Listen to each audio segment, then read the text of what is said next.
In this video, we're going to discuss a few different facts about triangles. Now, all of these facts are very simple, and for the most part, they're very well known, and most likely taught from a very early age in school. So it's highly likely that this is going to be revision for most of you. However, in case you haven't encountered these facts before, or in case it's been many years since you first learnt about them, I have provided this video as I personally feel they're incredibly useful facts to know when we're solving problems that involve triangles. And talking of problems involving triangles, you'd be surprised how often these actually crop up when we're dealing with computer graphics. Yes, there's the really obvious case of three-sided polygons, also referred to as triangles or simply tris, but there are actually many other scenarios in which you might use triangles to solve problems, even if the triangle doesn't physically exist in your scene. For example, you may have 3 points in space, and you wanted to find relationships between those points for whatever reason. Well, you could construct an imaginary triangle that connects those 3 points, and then apply a variety of triangle theories to those points to define relationships between them and to solve a huge range of problems. And those theories include some of the theories we'll look at in this video, Pythagoras' theorem, which we're going to cover over the next few videos, trigonometry, which is actually going to have its own DVD dedicated to. So there's a huge wealth of theories that you can apply to triangles, which would allow you to define relationships between these 3 points and solve a huge range of problems. And it's this versatility for the use of triangles which prompted me to provide this video, even if basic, to ensure that you're all aware of triangles and all very familiar with triangles. So hopefully we all know that a triangle is a three-sided polygon. So I'm going to try and draw a triangle. Please bear with the fact that drawing straight lines on a Wacom tablet's not the easiest thing ever. So a triangle is a three-sided polygon which consists of 3 points and 3 edges connecting those points, and in between each pair of edges is an angle.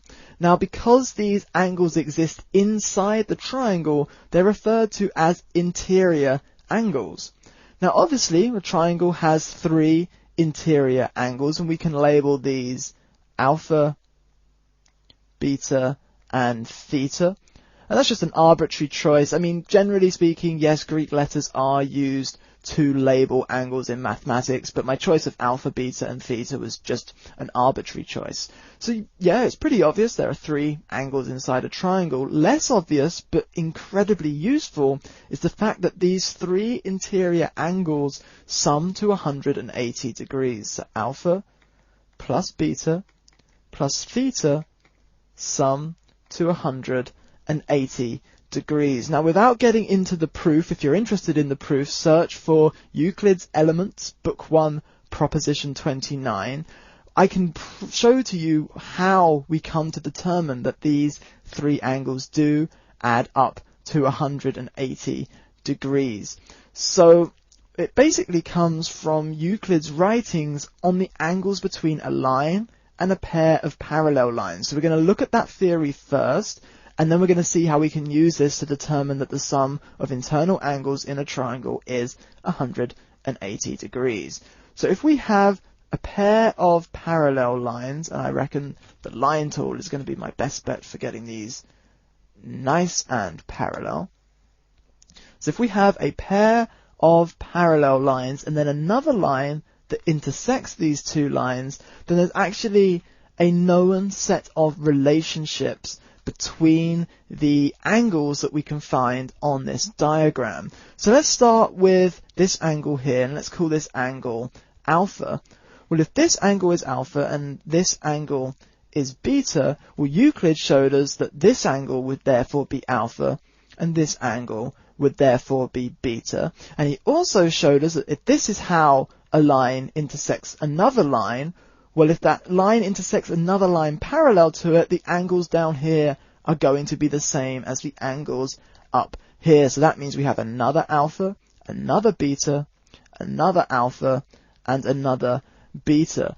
So now that we have this, we can use those relationships to prove that the interior angles of a triangle add to 180 degrees. So let's take our triangle that we have here and allow us to extend the base of the triangle as an infinitely long line. So I'm going to use dotted lines to extend the base of the triangle. Now if we were to take this line and draw a line parallel to this line, but so that it touches the top point of our triangle, we'd get a line something like this. So this line and this line are parallel. And if we were to then take the left edge of our triangle and extend that as an infinitely long line, we'd get a line that looks like this. So notice we have two lines that are parallel and another line that intersects them. That means we have this set of relationships. So let's look at our angle down here, our alpha, and here is alpha. Now these are different alphas and betas from the triangle before anyone thinks they're the same value. It's just a way of labeling this diagram. But we do indeed have an alpha in the same place as an alpha on this diagram.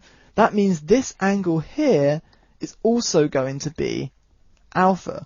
So I can draw alpha up here. Let's now erase these dotted lines so they don't confuse things. If we were to do the same with the right edge of our triangle, so extend that infinitely, notice here is theta, and if we have theta here, we also have theta up here.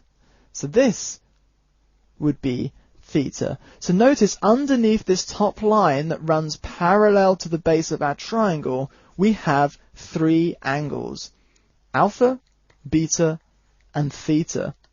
We therefore know that these angles must add up to 180 degrees, because if we took the left part of this line up to the top of the triangle and rotated it round to meet the right part of the line, we know that rotation goes through 180 degrees. Therefore, these three angles must add together to form that rotation. Those three angles add to 180 degrees. So to reiterate, the important point here, more so than what we saw with the parallel lines, so this is actually useful to remember, and more so than what we saw with the proof, though not mathematically rigorous, is that the three interior angles of a triangle add to 180 degrees. And this can be incredibly useful to us, because if we know any two angles in a triangle, we can then find out the third angle inside that triangle.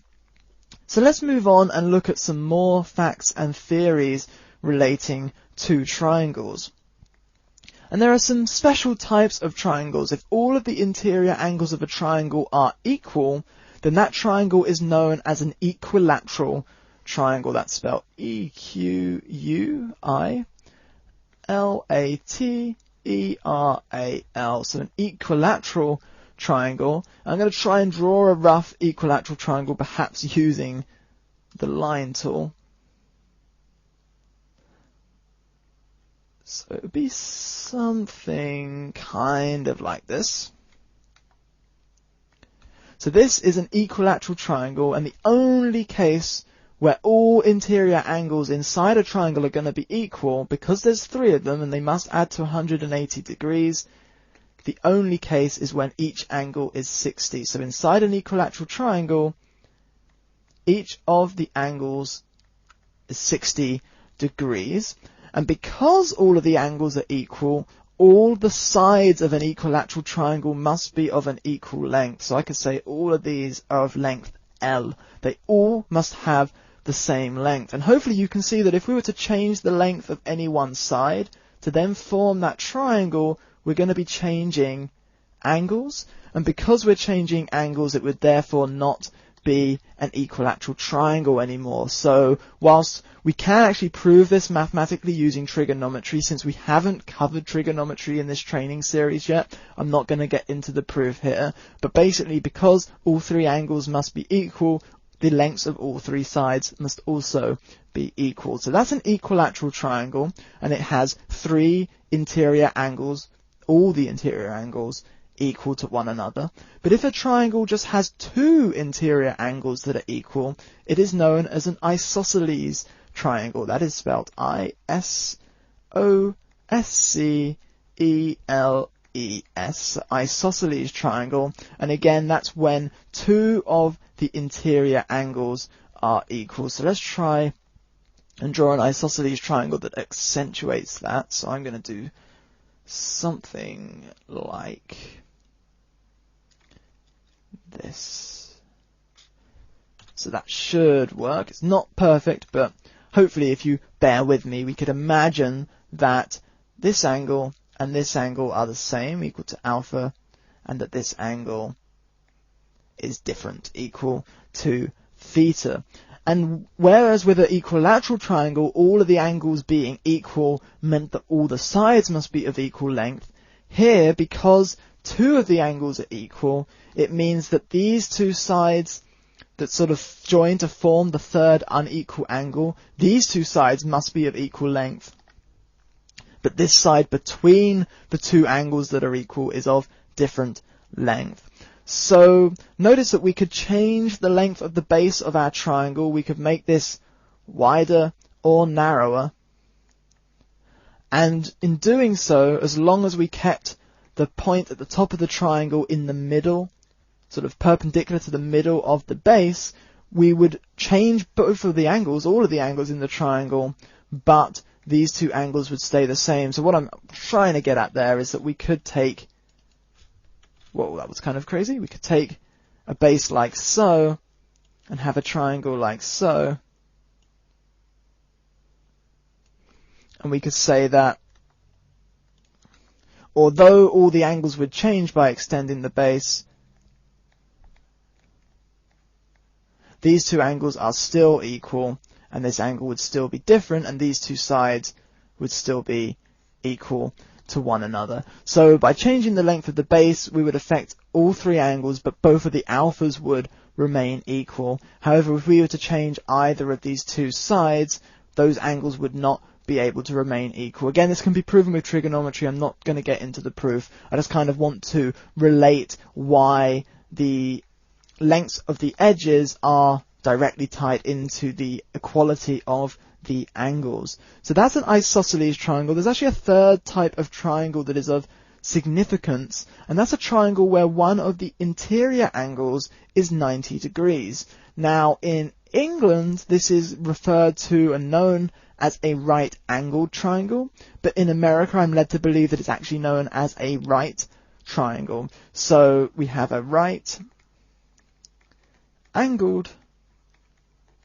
triangle, or just simply a right triangle, depending on the culture in which you have been brought up in. And a right angle triangle is a triangle that has an interior angle of 90 degrees. So if we had a horizontal line and a vertical line, and then another line connecting them,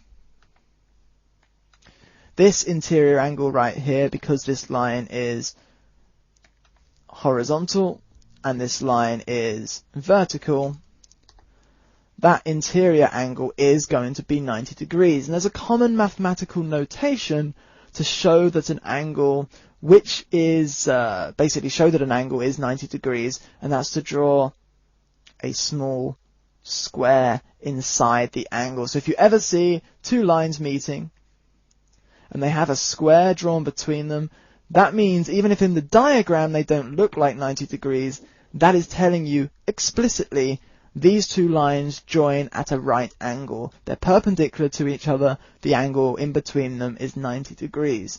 And there's a very useful naming convention when we're dealing with the sides of the right angled triangle. And that is the name of the side that sits opposite this right angle. So we have this right angle. The side that sits opposite to the right angle is known as the hypotenuse. So I'm just going to label this as H here and say that H is known as the hypotenuse. That's spelled Hypotenuse.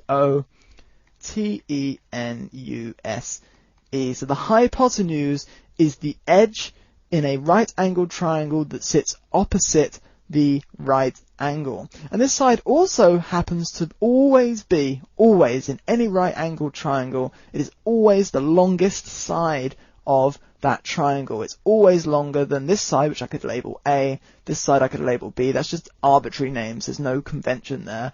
But this side A and this side B, A is always shorter than H, and B is always shorter than our hypotenuse H. And we can actually prove this using Pythagoras' theorem, the theorem which we are going to cover in the next video, but I'm not going to get into the proof here. It's just simple enough to know that the hypotenuse of a right angled triangle is always the longest edge in that triangle. So right angled triangles crop up all over the place, as we're going to discover throughout subsequent videos in this training series. And there are a number of theories that actually can be applied to right-angled triangles that make them incredibly useful to work with. One of those theories that we're going to cover right now is the calculation of the area of a right-angled triangle. Now, the area of a geometric shape is simply a measure of the size of the region that is enclosed within that shape. And it's expressed in terms of some units squared. And for example, real estate will often list the size of a house in terms of so many square feet or so many square meters. What they're actually telling you in that listing is the total area of all of the floor space in that property. And we can calculate the area of other types of triangles, but they require a little more work. We're actually going to see in a later video in this DVD that we can calculate the area of an isosceles triangle. And we're going to see in the later DVD on trigonometry that we can actually calculate the area of any triangle, regardless of whether it's equilateral, isosceles, right angle, what have you. Any triangle, we can actually use trigonometry to calculate the area. However, they're a little more challenging. They require a little more work. A right-angled triangle is incredibly easy to calculate the area of. If we were to imagine that this right-angled triangle, the A and B edges of this triangle formed a rectangle, well, that rectangle would look something like so. All of these, of course, would be right angles. And we know that to calculate the area of a rectangle, we simply take the length of the base, in this case B, and multiply it by the height of the rectangle, in this case A, and that gives us the area of the rectangle. So area of rectangle is equal to B times A, or in other words, I'm going to write A times B. Now we can see that our hypotenuse here is dividing that rectangle, and it's dividing it perfectly in half. So if the whole rectangle is AB, then our triangle is going to be half of that. So the area of our triangle is equal to half AB. In other words, it's equal to half times the length of one side times the length of the other side, where those two sides are not the hypotenuse. And again, this is only when we're dealing with a right-angled triangle that we can calculate the area as half AB. So the final fact that I'd like to discuss in this video, and it looks like we do have enough room here, fantastic. It's actually quite an unusual one, but it's surprisingly useful for computer graphics related tasks. So if we have a triangle, I'm just going to draw some arbitrary triangle. We can actually construct a straight line that joins a vertex of the triangle to the central point of an edge opposite that triangle. So halfway along the edge opposite to a point and the point, if we form a line between those, and just imagine that that did actually pass through the point, if we form a line between those, that line is known as a median. Now if we construct all three medians for a triangle, so this point and the central point, we'd have a line that comes across like here, and this point and the central point, we'd have a line that comes across like so. You'll notice they share a common point. Now this point is actually the triangle's center of gravity. So many applications, including rigid body simulations, they can make use of the center of gravity of an object. So let's say we had a plane, plane of windows, say. A plane of glass is a window, and let's say that we shatter that plane into lots of small triangular shards. Well, by knowing the center of gravity of each shard, excuse me, it would allow us to know the point around which that shard would rotate. So that's incredibly useful to us. And we've actually already seen all the theories that we need in order to calculate this point on a 2D triangle. Because we could take a vertex, well, we know the coordinates of a vertex. We could find the midpoint of an edge by taking the other coordinates of the points that form that edge and averaging them. That will give us the midpoint. Given those 2 points, we know how to construct a line in 2D space. We've got an equation for constructing a line between 2 points, so we could get a median. If we then repeated this for another point and another central point, it would give us another line as an equation, and if we found the intersection point of those 2 lines, that would give us the center of gravity. So that's just one example of how all the mathematical theories that you encounter and that you learn during your entire career, they each act like a tool on a tool belt, and they're each there and they're waiting and they're ready to be applied to all the problems you face. And the more theories that you learn, the more sort of mathematical approaches to solving problems that you learn, they each combine together, they build off each other, and you suddenly find that you have this huge array of tools that you can apply to a huge range of problems, and suddenly solving problems becomes very easy because you have all these different relationships, all these different theories, all these different formulas, all at your disposal to problem solve. So hopefully you're already seeing how very simple theories can start to build to give us something a lot more complicated. So there you have it, triangles. True, the theories we covered in this video are very basic, but they're incredibly useful to know, and you'll be surprised how often you'll be applying these theories when you're solving problems. So thanks for watching, everyone. In the next video we're going to continue our look relating to triangles by looking at Pythagoras' theorem.